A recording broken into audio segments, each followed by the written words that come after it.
दोष न है इंसान के, जोड़ी है बनावल भगवान के।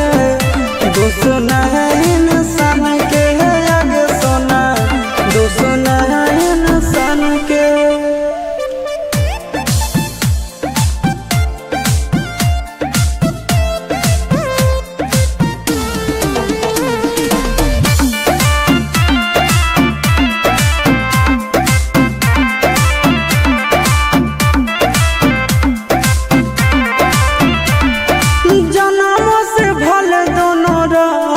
साथ में कहरम तो विधात के हाथ में,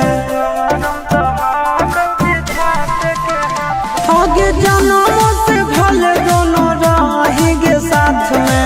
करम तो विधात के हाथ में,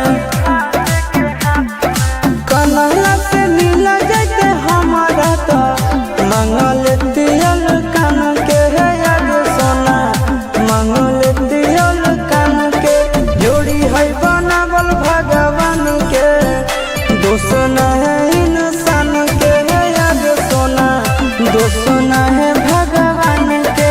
जोड़ी है बनावल भगवान के, दोष न है इंसान के याद सोना, दोष न है इंसान के।